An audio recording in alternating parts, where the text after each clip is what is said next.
الحمد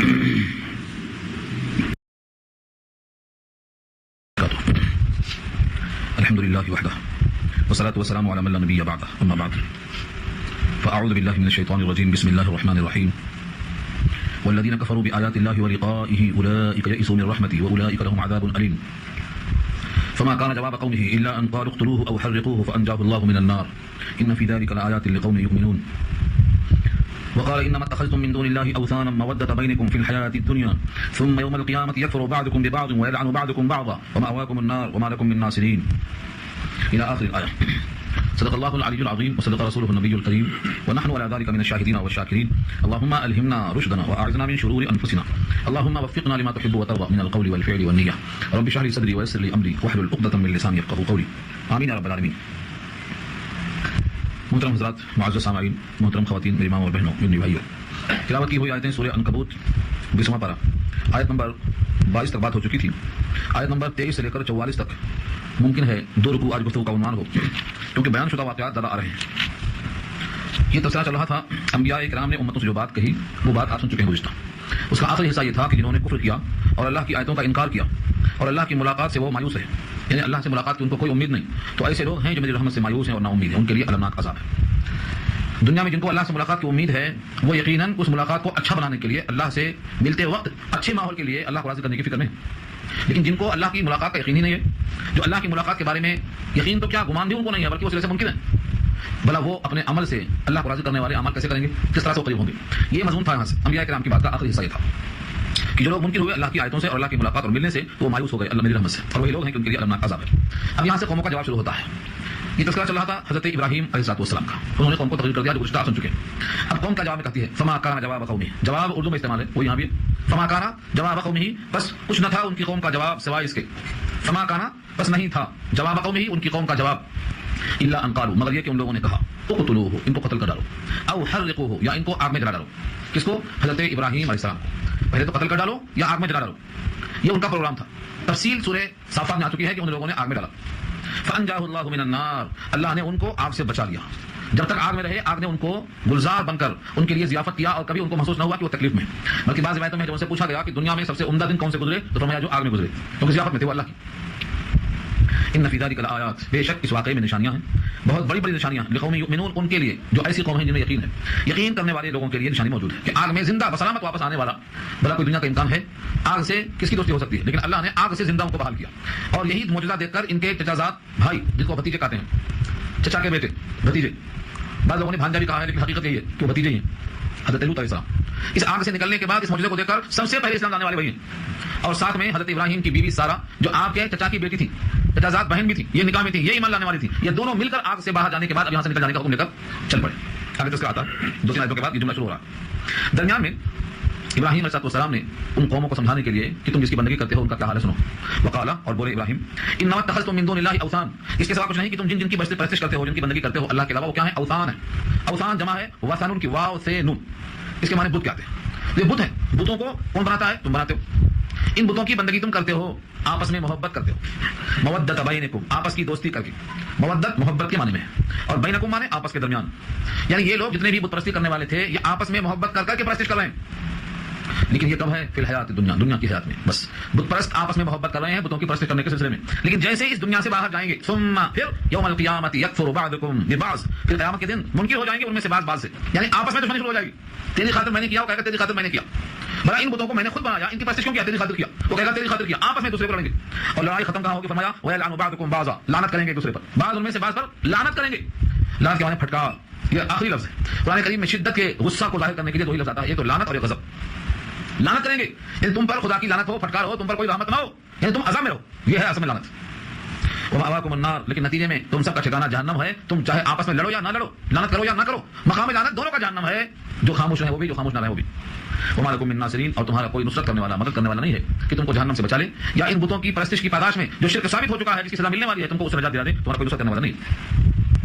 اس تقریر کے بعد سب سے پہلے کون مانے؟ فآمن لہ لوط، مان لیا اس کو لوط نے، یعنی انہوں نے اس پہ یقین کر لیا. تو سب سے پہلے ابراہیم کے آگ سے بچ کر نکلنے پر جو تقریر سنا ہے تو سب سے پہلے ایمان لانے والے کون ہیں؟ حضرت لوط علیہ السلام.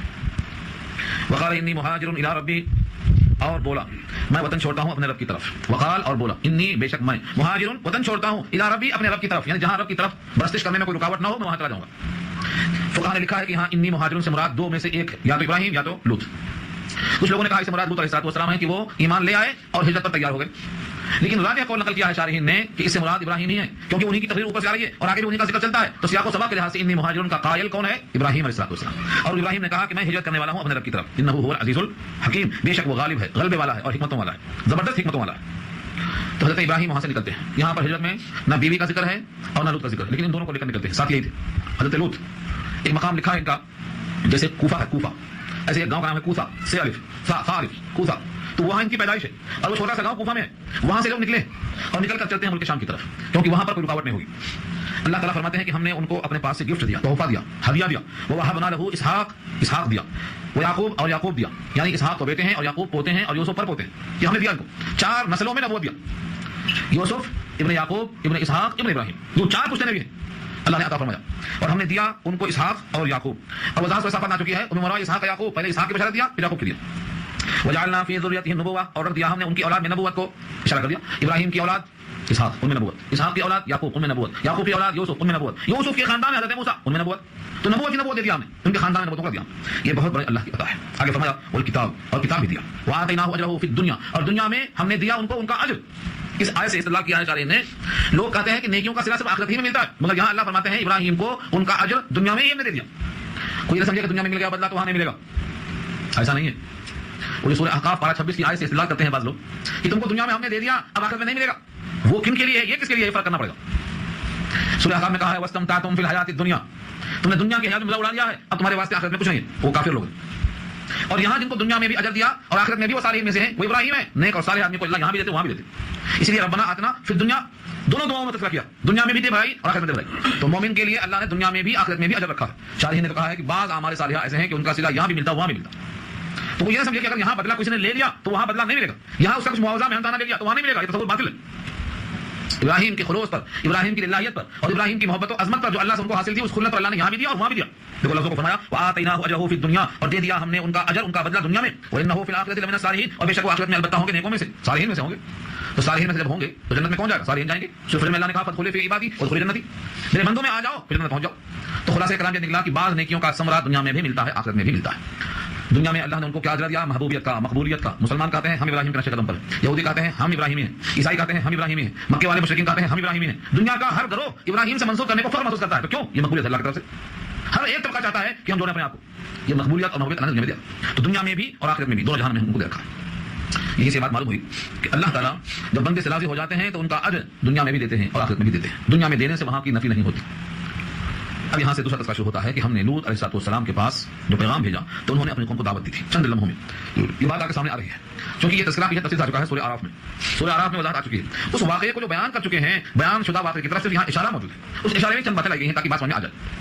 ولوطا اذ قال لقومه، اور بھیجا لوط کو جبکہ انہوں نے کہا اپنی قوم سے، انکم، بے شک تم لوگ، لتاتون الفاحشہ، بے حیائی کا ارتکاب کرتے ہو، لاتے ہو بے حیائی کے کام، یعنی مردوں سے مردوں کی وہاں جنسیت ایک ہی ہونے کے باوجود اختلاط کرتے تھے، ان سے جنسی خواہشیں پوری کرتے تھے۔ اللہ نے اس وضاحت کو ساتھ بیان کیا، انکم لتاتون الفاحشہ، تم بے حیائی کو لاتے ہو مردوں کو مردوں کے ساتھ، ما سبقکم بها من احد من العالمین، سارے جہان میں سے کسی نے بھی اس بے حیائی کا تم سے پہلے ارتکاب نہیں کیا ہے، یعنی کائنات میں کسی نے اس عمل میں تم سے پہلے سبقت نہیں کی ہے، جنگل کے جانور بھی اس سے بہت اجتناب کرتے ہیں، اس کے باوجود تم اس حرکت سے باز نہیں آتے ہو، سب سے پہلے لوگ ہیں اس کام میں آگے بڑھنے والے، حد سے گزرنے والے۔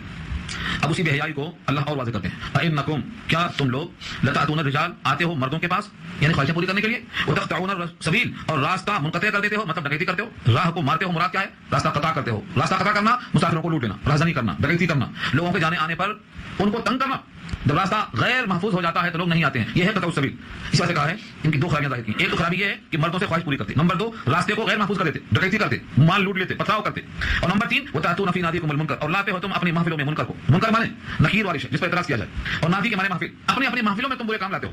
شارحین لکھتے ہیں 3 کام بتائے گئے، مردوں کے ساتھ اختلاط جنسی اور راستے کی ڈکیتی، اور بھری محفل میں برائی کا اظہار۔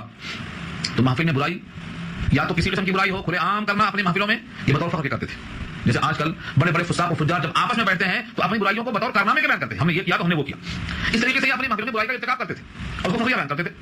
اور دوسرا قول شارحین کا یہ ہے کہ جو یہ مردوں کے ساتھ جنسی اختلاط کرتے تھے بڑی محفل میں کرتے تھے، ان کو کوئی آیت اور آیت نظر نہیں آتی تھی، جیسے آج بہت سے ملکوں میں ہو رہا ہے، اس پر جب حضرت لوط کا یہ بیان پیش ہوا تو قوم نے کیا جواب دیا؟ فما کان جواب قومی، نہیں تھا ان کی قوم کا جواب الا ان قالوا، مگر یہ کہ انہوں نے کہا ائتنا بعذاب اللہ، لے آؤ اللہ کا عذاب، اگر تم سچے ہو، دھمکی دے رہے ہو نا اللہ کے عذاب کی، ائتنا بعذاب اللہ، ہم پر اللہ کا عذاب لے آؤ، ان کنتم من الصادقین، اگر تم سچوں میں سے ہو۔ خالی بولنے سے کیا حاصل؟ مطلب اتنے جری ہو گئے یہ لوگ، ان کو اللہ کے عذاب کی کوئی فکر نہیں، دعوت کر رہے ہیں، دعوت دے رہے ہیں۔ حضرت لوط نے اللہ سے دعا کی، قال، فرمایا ربی، اے میرے رب، انصرنی، میری مدد فرما، علی القوم المفسدین، ان شریر لوگوں پر، ان فساد کرنے والے قوم پر میری مدد فرما۔ اللہ تعالیٰ نے انبیاء کی دعا قبول کی، ان میں سے لوط علیہ السلام کی بھی قبول ہوئی، فرشتوں کو بھیج دیا، ان شریروں کو رنگے ہاتھوں پکڑنے کے لیے مرد کی شکل میں فرشتوں کو بھیجا، امرد، بالکل ایسے جیسے کہ بچے، فرشتے نہایت حسین جمیل امرد کی شکل میں آئے، اور جب وہاں پہنچے تو اس کا کیا حال ہوا آگے تفسیر خود اللہ بیان فرما رہے ہیں۔ ولما جاءت رسلنا، اور جب آئے ہمارے فرشتے، رسول کی جمع ہے، بھیجے ہوئے، مراد ہے سے فرشتے، ابراہیم کے پاس، بالبشرا، بشارت لے کر، کیا بشارت تھی؟ کہ بڑھاپے میں ابراہیم کو لڑکا پیدا ہوگا، یہ تذکرہ سورہ ذاریات میں آ چکا ہے۔ ابراہیم کی بیوی جو سن رہی تھی، انہوں نے اپنے سر کو اپنے ہاتھوں میں دے مارا کہ اس بڑھاپے میں بڑھیا کو بچہ کیسے ہوگا، حیران و پریشان تھی، یہ سوال جواب وہاں چکا، یہ بشارت دکھائے۔ قالو، تو ان سوال جواب میں ایک بات یہ بھی آئی کہ تمہارا آنے کا مقصد کیا ہے؟ قال فما خطبكم ايها المرسلون، تو پیسوں پارا کے پہلے آئے تھے، وہاں یہ بات تفصیل آ چکی ہے، تو انہوں نے کہا قالوا انا مهلكوا اهل هذه القريه، ہم ہلاک کرنے والے ہیں اس بستی کے لوگوں کو، انا مهلكوا، ہم ہلاک کرنے والے ہیں اهل هذه القريه، اس قريه کے لوگوں کو، ان اهلها، بے شک اس کے اہل، كانوا ظالمين، ظالم ہیں، گنہگار ہیں، انہوں نے جینے کا حق کھو دیا ہے، اسی لیے ان کی شرارت پر حضرت لوط کی بددعا ہو گئی۔ فرشتے آ گئے، ابراہیم نے ان فرشتوں کو مطلع کیا، آپ کو معلوم بھی ہے کہ اس میں ایک بندہ بہت نیک ہے، لوط علیہ السلام اس کے اندر موجود ہے، فرشتوں نے کہا ہمیں خوب معلوم کہ اس میں کون کون ہے، ہمیں معلوم کرا کے بھیجا گیا۔ قال ان فيها لوطا، فرمایا کہ بے شک اس بستی میں لوط بھی ہیں، قالوا نحن اعلم، فرمانے لگے ہمیں خوب معلوم ہے، بمن فيها، کہ کون کون اس بستی میں، کون کون بستی میں ہے، ہمیں خوب معلوم ہے، ہم ان کو نجات دیں گے، اور ان کے ساتھ جو ان کے رہنے والے اہل ہیں ان کو بھی نجات دیں گے، ہاں ان کی بیوی ہے جو نجات کے قابل نہیں ہے، وہ رہ جائے گی رہ جانے والوں کے ساتھ، بیوی کو نہیں بچا سکتی، کیوں؟ ایمان میں شریک نہیں تھی۔ لننجینہ، ہم ضرور بھی ضرور ان کو بچا لیں گے، واہلہ، اور ان کے گھر والوں کو، الا امرأتہ، مگر ان کی بیوی، کانت من الغابرین، کہ وہ رہے گی رہ جانے والوں میں، غابرین، غبرہ، وہ تارا جو صبح طلوع ہونے کے بعد بھی رہ جاتا ہے، اس کو غبرہ کہتے ہیں، پوری قوم چلی گئی مگر یہ رہ گئی، کیوں؟ پتھراؤ میں یہ بھی شامل ہونے کے لیے، سب کے ساتھ نہیں چلی گئی، رہ گئی رہ جانے والوں میں سے۔ ولما ان جاءت، اب وہ فرشتے جو ابراہیم کے پاس رخصت ہو گئے، پہنچے لوط علیہ السلام کے پاس، بشکل مرد پہنچے۔ ولما ان جاءت، اور جب یہ کہ آئے ہمارے رسولنا، ہمارے رسول، لوط علیہ السلام کے پاس، سیء بہم، تو برا لگا ان کو، ناخوش ہوا ان کو دیکھ کر، کیوں؟ قوم کی خرابی یاد آئی، قوم ان کو ستائے گی اور یہ مہمانوں کو رسوا کرے گی، اس واسطے ان کا دل تنگ ہوا، ذاق بہم ذرعا، اور تنگ ہوا ان کے ساتھ ان کا دل، ذرعا تو اصل میں کہتے ہیں دونوں ہاتھ کے پھیلانے کو، مگر محاورے میں بولتے ہیں ذاق بہم ذرعا، ان کا دل تنگ ہوا، ہاتھ تنگ ہوا مطلب دل تنگ ہوا، دل تنگی کی وجہ لکھا ہے شارحین نے کہ بڑے خوبصورت ہیں، مہمان ہیں، ان کی عزت بچانا میزبان کا فریضہ ہے، اور قوم سے تنہا لڑ نہیں سکتے، پوری قوم جھمٹ کے آ گئی۔ فرشتوں نے کہا تم گھبراؤ مت، ان کا علاج ہم خود کرنے کے لیے آئے، اور ہم فرشتے ہیں، ہم انسان نظر تو آتے ہیں لیکن ہم آئے ہیں اس شکل میں رنگے ہاتھوں پکڑنے کے لیے، آپ فکر مت کرو، یہ ہم تک نہیں پہنچے گی۔ سیء بہم، برا لگا ان کو، ناخوش ہوئے ان کو دیکھ کر، وذاق بہم ذرعا، دل تنگ ہوا، وقالوا لا تخف، اور کہنے لگے خوف مت کھاؤ، ولا تحزن، غم نہ کرو، یعنی لوط سے کہہ رہے ہیں فرشتے کہ ہماری آمد پر آپ کا دل گھٹ رہا ہے نا، خوف نہ کھاؤ، تنگی محسوس نہ کرو، ہم کیا کرنا ہمیں حکم دیا گیا ہے، اس میں سے ایک تو یہ ہے کہ ہم آپ کے اہل کو اور آپ کو نجات دے دیں گے سوائے آپ کی بیوی کے، انا منجوک واہلک الا امراتک، ہم نجات دیں گے آپ کو، بچا لیں گے آپ کو، واہلک، اور تیرے گھر والوں کو، الا امراتک، مگر تیری بیوی کو، کانت من الغابرین، وہ رہ گئی رہ جانے والوں میں سے، انا منزلون، ہم اتارنے والے ہیں، علی اہل هذه القريه، اس بستی والوں پر، رجزا من السماء، آسمان سے ایک آفت، رجز کے معنی آفت کہتے ہیں، آسمانی آفت ہم ڈالنے والے ہیں، بما كانوا يفسقون، اس وجہ سے کہ یہ لوگ نافرمانی کرتے ہیں، نافرمان ہو چکے ہیں، اور اس آفت کو ہم یوں ہی نہیں چھوڑ دیں گے بلکہ بطور نشانی کے، بطور عبرت کے، ہمیشہ کے لیے لوگوں کے درمیان چھوڑ دیں گے اس کو۔ وَلَقَدْ تَرَكْنَا مِنْهَا آيَةً بَيِّنَةً، اور البتہ تحقیق چھوڑ دیا ہم نے، چھوڑ رکھا ہم نے، منہا، اس سے، آیتن بینہ، ایک کھلی ہوئی نشانی جو نظر آئے گی صاف صاف، لقوم یعقلون، سمجھدار لوگوں کے واسطے، جب یہ لوگ دیکھیں گے کہ اس بستی کے کھنڈرات ایسے کیسے ہو گئے، اوپر کے مکانات، اوپر کے نیچے، نیچے کے اوپر، سورہ ہود میں چکا ہے فجعلنا عالیہا سافلہ، لیکن فرشتہ اوپر گیا پلٹا دیا، جو مکانات اوپر تھے وہ نیچے ہو گئے، نیچے کا حصہ اوپر ہو گئے، کھنڈرات، یہ نشانی ہے، یہ کھنڈرات اور یہ بستی قوم لوط کی، جس کا نام آج جرسی ہے، بحر میت، یہ وہی مقام ہے جو نمونہ بنا ہے آج بھی، اگرچہ یہودیوں نے جان بوجھ کر اس کو پکنک اسپاٹ بنا دیا ہے، لیکن اللہ کی طرف سے وہ باعث عبرت آج بھی ہے، اس میں کوئی زندہ شے موجود نہیں ہے، اس کا پانی ایسا ہے کہ اس میں میڈھا، کچھوا، کوئی بھی حیات نہیں رہ سکتا، آج تک اس میں وہ عذاب کا اثر ہے، البتہ وہاں کے پانی سے نمک بنانے کی فیکٹری وہاں پر قائم ہو گئی ہے، ابھی حال میں صاحب اس کی تصویر لے کے آئے ہیں، یہ نشانی موجود ہے، اور اتنے زمانے کے باوجود بھی اس پانی کی وہ تاثیر آج تک باقی ہے۔ اور ایک واقعہ نقل کرتے ہیں رب کریم، وَإِلَىٰ مَدْيَنَ أَخَاهُمْ شُعَيْبًا، اور ہم نے بھیجا ان کے بھائی شعیب کو مدین کی طرف، ان کا تذکرہ بھی پیچھے تفصیل سے آ چکا ہے سورہ اعراف میں، اس لیے یہاں اس واقعے کو جو بیان ہو چکا ہے یہاں ضمن لایا گیا ہے، سورہ ہود میں بھی آ چکا ہے۔ حضرت شعیب خطیب الانبیاء ہیں، بہترین انداز سے پیش کرنے والے ہیں پیغام کو، فرمایا یا قومی، فقال یا قومی، کہا اے میرے قوم کے لوگوں، اعبدوا اللہ، اللہ کی عبادت کرو، ورجوا الیوم الاخر، اور امید رکھو آخرت کے دن کی، ولا تعثوا فی الارض مفسدین، اور مت پھرو زمین میں خرابی مچاتے ہوئے، خرابی زمین سے مراد کیا ہے؟ لین دین میں دغابازی کرنا، سود بٹا لگانا، اور جیسا کہ ان کی عادت تھی رہزنی کرنا، یہ سب ہے فساد کرنے میں شامل، زمین فساد مت کرو، لیکن اس قول کا انہوں نے جواب کیا دیا؟ حضرت شعیب کو جھٹلا دیا، ان کی باتوں کی تکذیب کر دیا، ان کو خاطر میں نہیں لائے، فکذبوہ، فا کے معنی تو، اور کذبوہ تکذیب کر دیا ان کی، جھٹلا دیا، فاخذتهم الرجفہ، رجفہ کہتے ہیں زلزلے کو، تو پکڑ لیا ان کو زلزلے نے، فاصبحوا فی دارہم جاثمین، تو صبح کو ہو رہے وہ اپنے اپنے گھروں میں اوندھے، جاثمین کے معنی گھٹنوں کے بل اوندھے پڑے رہنا، انہوں نے اپنے اعمال کو جو کہ غلط تھے نبی کے قول کے مقابل میں اچھا سمجھتے رہے. نتیجہ کیا ہوا؟ اونتے منہ صبح پڑے لگے. اب یہاں سے اللہ نے چند قوموں کے نام بتا رہے ہیں کہ ہم نے اتنی قوموں کو اتنی چیزوں سے ہلاک کیا ہے اور سب ان کے گناہوں کی وجہ سے. ہمارا اس میں کوئی ان پر ظلم نہیں تھا. وعاد و ثمود، اور عاد کو ہلاک کیا، ثمود کو ہلاک کیا. وقد تبین لکم من مساکنہم، اور یہ تباہی اور ان کا یہ حال کھل چکا ہے تمہارے واسطے ان کے گھروں کو دیکھ کر. من مساکنہم، مسکن کی جمع ہے، ان کے گھروں کو دیکھیں گے تو ان کا حال تم پر کھل چکا ہے کہ ان کی حالت کیا گزری ہے. وزین لهم الشیطان، اور آراستہ کیا، فریفتہ کیا ان کو شیطان نے، اعمالهم ان کے اعمال کو. اعمال تو برے تھے لیکن شیطان نے اس کو اچھا کر دکھایا کہ تم بہت اچھا کر رہے ہو. سب سے بڑا آدمی کے لیے خسارہ یہ ہے کہ وہ برے کام کو اچھا سمجھے، اور شیطان یہی کرتا ہے. اگر انسان برے کو برا سمجھے اور اچھے کو اچھا سمجھے تو آج یہیں کا توبہ کر لے گا، لیکن جب برے کام کو اچھا سمجھ کے کرتا ہے تو کبھی بھی توبہ نہیں کرتا ہے، ہمیشہ کرتا رہتا ہے. یہاں وہی ہوا، فریفتہ کر دیا ان کے لیے شیطان نے ان کے اعمال کو. فصدهم عن السبیل، تو روکا انہوں نے اللہ کے راستے سے. یہاں ایک سوال ہو سکتا ہے کہ شاید وہ لوگ بدھو ہوں. اللہ نے کہا نہیں، بدھو نہیں ہیں. وکانوا مستبصرین، اور وہ لوگ تھے ہوشیار. مستبصرین مبصر سے بنا ہے، اور مبصر تو آتے ہیں کوئی الیکشن ہوتا ہے تو کہتے ہیں ہم مبصر بھیج رہے ہیں، مطلب کیا؟ سب پہ نگاہ رکھنے والے، صحیح کیا غلط کیا. تو مبصر کی جمع مبصرین ہے، اسی سے بنا ہے مستبصرین، تبصرہ کرنے والے. بصیرت سے اس کا ماتا ہے، بصیرت رکھنے والے ہوشیار لوگ ہیں، غافل بدھو نہیں. یعنی دنیا کے کاموں میں تو ماہر ہیں اور آخرت کے بارے میں غافل ہیں. جیسا کہ سورہ روم میں آپ سنے ہوں گے. سورہ روم میں کہا اللہ نے یعلمون ظاہرا من الحیات الدنیا وهم عن الاخرۃ هم غافلون. دنیاوی کام میں بڑے چوکس ہیں، بڑے قابل ہیں، اور آخرت میں غافل ہیں. تو جیسے وہ لوگ بدھو نہیں ہیں، دنیاوی لحاظ سے بہت قابل ہیں، بہت آگے ہیں. یہاں بھی وہی کہا کہ دنیاوی لحاظ سے مستبصر ہیں، بہت ہی بصیرت والے ہیں، بہت ہی سمجھدار ہیں، ہوش والے گوش والے ہیں. کوئی بدھو نہیں ہے، سب کچھ جانتے ہیں پھر بھی غلطیاں کرتے ہیں. ایک ترجمہ تو یہ ہوا مبصر کا، مستبصرین کا. اور بعض لوگوں کا خیال یہ ہے مستبصرین کے معنی ان کے دل میں معلوم تھا کہ یہ غلط کام ہے، آخرت کا ان کو یقین تھا، انبیاء کی بات سچی تھی، دل سے جانتے تھے، لیکن دنیاوی خواہشیں، دنیاوی اغراض نے ان کو عمل کرنے سے روک کے رکھا، اور یہ انبیاء کا ساتھ دینے کے بجائے اپنے گناہوں میں لگے رہے دنیاوی حرص کی وجہ سے. یہ بعض کا قول یہ بھی ہے. تو خلاصہ کرام ہر لحاظ سے یہ ماہر ہیں. پہلی شکل میں دنیا کے ماہر، آخرت سے غافل، اور دوسری شکل میں دنیا میں رہ کر آخرت کی باتوں کا یقین تھا لیکن ماننے میں ان کو تردد تھا صرف دنیاوی لذتوں کی وجہ سے. دونوں لحاظ سے غافل ہو گئے. اب اللہ نے کچھ نام اور بتایا اسی قسم کے جو دنیا کے اندر ماہر تھے، آخرت میں غافل تھے. وقارون وفرعون وحامان، قارون جس کا ذکر سورہ قصص میں آ چکا، وفرعون فرعون کا ذکر تو بارہ آ چکا، وحامان جو فرعون کا وزیر تھا جس کا ذکر سورہ قصص میں انشاءاللہ تفصیل سے آپ سنیں گے. یہ تمام چیزیں آپ بارہ سنتے ہوئے آ رہے ہیں. وَلَقَدْ جَاءَهُم مُوسَىٰ، البتہ تحقیق موسیٰ ان کے پاس آئے. سورہ قصص کے دو حصے، ایک حصے میں موسیٰ کا ذکر آیا ہے فرعون کے ساتھ، اور ایک حصے میں موسیٰ کا ذکر آیا ہے قارون کے ساتھ. دونوں کا ذکر سورہ قصص میں ہے، بالبینات، دلائل کے ساتھ، واضح نشانیوں کے ساتھ آئے. فاستكبروا فی الارض، لیکن انہوں نے تکبر کیا زمین میں، برائی کرنے لگے. وما كانوا سابقین، اور وہ نہیں تھے ہم سے جیت جانے والے. سبقت کرنا، جیت جانا، مسابقہ مانے مقابلہ. وہ ہم سے سبقت کرنے والے نہیں تھے، یعنی ہم سے جیت جانے والے نہیں تھے کہ تکبر کریں گے اور برائی کا اظہار کریں گے اور اللہ کے نبیوں سے آگے بڑھ جائیں گے. یہ کیسے ہو سکتا ہے؟ ہم سے وہ جیت جانے والے یعنی ہم سے سبقت کرنے والے نہیں تھے. نتیجہ کیا ہوا؟ جتنے لوگوں کا بھی نام سنا آپ نے، ہمیں ان پوروں کو پکڑا. فَكُلًّا أَخَذْنَا، کل کے معنی کل کے کل، جن کا بھی ذکر ہم نے کیا ہے، نبیوں کی مخالفت کرنے والوں کے نام سنا آپ نے. فَكُلًّا أَخَذْنَا، ہم نے سب کو پکڑا. لفظ کل کس لیے آتا ہے؟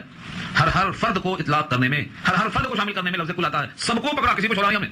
لیکن ہماری پکڑ میں کوئی ظلم نہیں ہے، بذنبہ، ان کے گناہوں کی وجہ سے پکڑا. بذنبہ کا اللہ نے واضح کر دیا کہ پکڑنے میں ہم نے کوئی ظلم نہیں کیا، کہ ان کے گناہ تھے، گناہوں کی پیداش میں ہم نے ان کو پکڑا ہے. فَكُلًّا أَخَذْنَا بِذَنبِهِ، تو سب کو ہم نے پکڑا اپنے اپنے گناہوں پر. فَمِنْهُم مَّنْ أَرْسَلْنَا عَلَيْهِ حَاصِبًا، ان میں سے بعض وہ ہیں کہ جن پر ہم نے بھیجا ہے پتھراؤ کرنے والی ہوائیں. حاصبہ کے معنی کیا آتے ہیں؟ حاصبہ کے معنی صرف ہوا نہیں بلکہ پتھراؤ بھیجا ہم نے، ہوائیں پتھر برساتی. یہ حاصبہ اس نے لکھا ہے کہ اس سے مراد قوم لوط ہے. پہلے اللہ نے بستی کو پتھراؤ کیا، پھر اس کو اٹھا کر دیا، اٹھا کے پلٹا دیا. اور بعد نے کہا کہ اس کا مصداق قوم عاد بھی ہے، جس کا تذکرہ سورہ حاقہ پارہ 29 میں تفصیل سے آ چکا. 7 لیال و 8 ایام کے الفاظ میں 7 راتیں اور 8 دن مسلسل ہوا چلتی رہی، ان کے اوپر پتھراؤ کرتی رہی. ومنهم من اخذته الصيحه، اور ان میں سے بعض وہ ہیں جن کو پکڑ لیا چنگھاڑ نے. اس سے مراد قوم سمود ہیں اور اہل مدین ہیں. چنگھاڑ کہتے ہیں دلدوز آواز، ایک ہی آواز میں دل پڑ گیا، بجھ گیا، ختم ہو گیا. اس کو بعض کو ہم نے اس میں پکڑنا، تو چنگھاڑ کو پکڑا. چنگھاڑ کے ذریعے سے ان کیا پتہ ہے؟ ومنهم من خسفنا به الارض، اور ان میں سے بعض وہ ہیں کہ ہم نے دھنسایا ان کو زمین میں. خسف کے معنی زمین میں زندہ دھنسا دینا. اللہ آج بھی قادر ہیں، اور ابھی حال ہی میں یہ واقعہ آ چکا ہے، جنہوں نے مسجدوں کو تباہ کیا تھا زندہ دفن کر دیے گئے. ابھی عمر کا لاکھوں میں تذکرہ ہوا اس کا. اللہ اس پر قادر ہے اور یہ قدرت سے کبھی بھی بعید نہیں ہے. ان تمام لوگوں کو اللہ نے زندہ کر دیا. قارون کے بارے میں سورہ قصص میں بات آ چکی. سورہ قصص پارہ 20 میں اللہ نے کہا فخسفنا به وبداره الارض، اس کو اور اس کے گھر کو دھنسا دیا زمین میں. دھنس رہا ہے. علامہ سیوطی لکھتے ہیں آج بھی دھنس رہا ہے، قیامت تک دھنستا ہی رہے گا. تو خسفنا دھنسا دیا ہم نے ان میں سے بعض کو زمین میں. ومنهم من اغرقنا، اور ان میں سے بعض وہ ہیں جن کو ہم نے غرق کر دیا، پانی میں ڈبا دیا.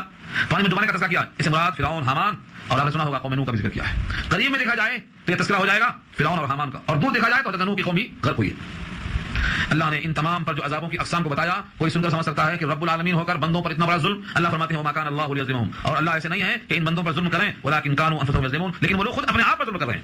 نہ خدا کا حکم مانتے، نہ رسولوں کا حکم مانتے، نہ کتابوں کو فالو کرتے، نہ کسی طرح سے ربوبیت کے قائل ہوتے، بلکہ ہمیشہ انکار انکار انکار، نفرت، تکبر، اور ہمیشہ سے اسلام سے بیزاری. اسی واسطے یہ لوگ اپنی برائی کو خود مول لیے. ان تمام قوموں کی جو مشترکہ خرابی تھی وہ تھا اللہ کے غیر کا سہارا لینا. اب یہاں سے یہ رخ کٹ جاتا ہے. ان تمام اقوام کی جو برائیاں تھیں ان میں سب سے بڑی برائی تھی اللہ کے غیر کا سہارا لینا اور اللہ پر ایمان نہ لانا. غیر اللہ پہ بھروسہ ہے, بھروسہ اللہ پہ نہیں ہے. اس لیے اللہ نے یہاں سے اب سارے انسانوں کو جو بھی اللہ کے غیر پہ بھروسہ کرتے ہیں, کسی قسم کا بھروسہ کرتے ہیں اللہ کے غیر پر, ایک مثال دے کے ان کا پول کھول دیا اللہ. کاش کی مثال لوگوں کو سمجھ میں آ جاتی.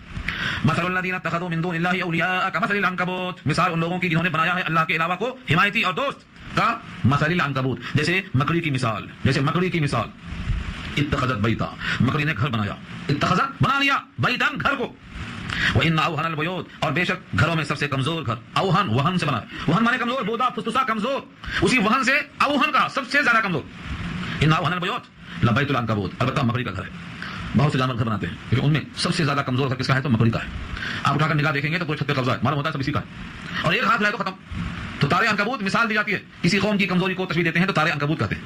اللہ نے کہا لوگ اللہ کو چھوڑ کر جن جن پہ سہارا کرتے ہیں, جن جن کو پکارتے ہیں, جن کو ولایت اور حمایت سمجھتے ہیں, جن کو ولی اور دوست اور کارگزار سمجھتے ہیں, جن جن کو لوگ مشکل کچھ حاجت روا سمجھتے ہیں, جن جن کو لوگ اللہ کے مقابل کچھ بھی سمجھ کر لاتے ہیں, ان تمام کا حال یہ ہے کہ جیسے مکڑی گھر بناتی ہے لیکن ہاتھ لائے تو صاف ہو جاتی ہے, ایسے یہ سہارے بھی صاف ہیں, کبھی بھی تمہیں کچھ کام میں نہیں آئیں گے.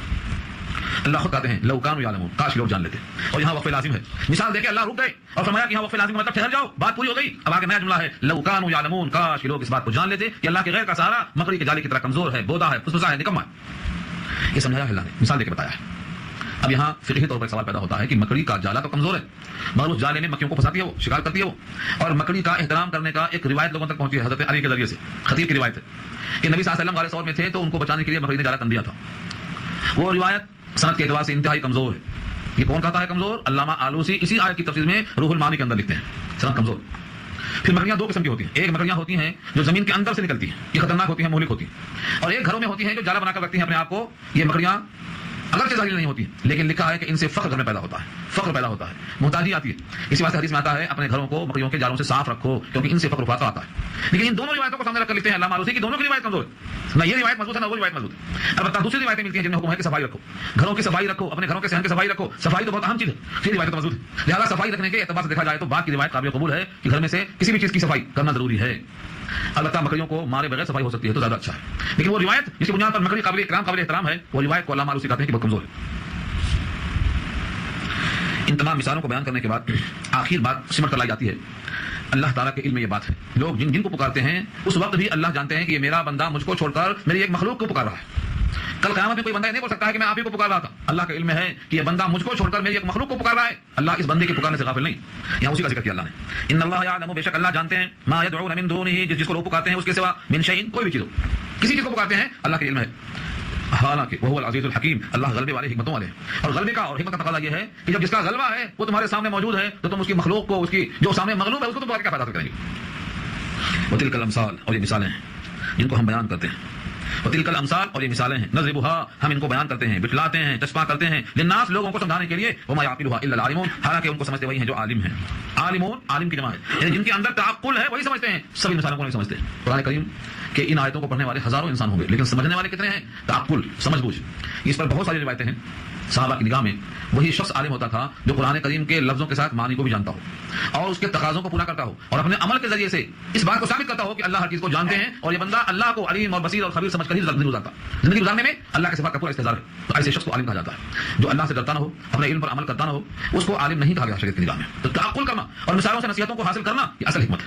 علم کا تقاضا یہی ہے کہ آدمی اپنے آپ میں اللہ کا استحضار ایسا رکھے کہ اللہ کو ناراض کرنے سے بچتا رہے. یہ اصل علم ہے. وتلک الامثال نضربها للناس, اور یہ مثالیں ہیں ہم چسپاں کرتے ہیں لوگوں کے واسطے. وما يعقلها الا العالمون, اور ان کو سمجھتے وہی ہیں جن کو سمجھ ہے, جو علم والے اور فہم والے. خلق السماوات, خلق اللہ السماوات والارض, اللہ نے پیدا کیا آسمانوں کو اور زمین کو, بالحق, حق کے ساتھ, جیسا چاہیے. آسمان کو جیسا چاہیے ویسا بنایا, زمین کے اوصاف جیسا چاہیے ویسا بنایا. یہ ہے حق کے ساتھ, یعنی حقیقت کے ساتھ, اور جیسا تقاضا ہے. اللہ نے ان تمام کو ان کے تمام صفات سے بنایا. ان فی ذلک لآیہ, بے شک اس میں نشانی ہے, للمؤمنین, یقین کرنے والوں کے لیے, جن کو یقین آئے گا ان سے عبرت حاصل کریں گے, اور یقین نہیں آئے گا تو عبرت حاصل نہیں کر سکیں گے. یہاں الحمدللہ رکوع بھی پورا ہو گیا اور پارہ بھی 20واں ختم ہو گیا. اب یہاں سے 21واں پارہ انشاءاللہ شروع ہوگا. دعا کر لیجیے.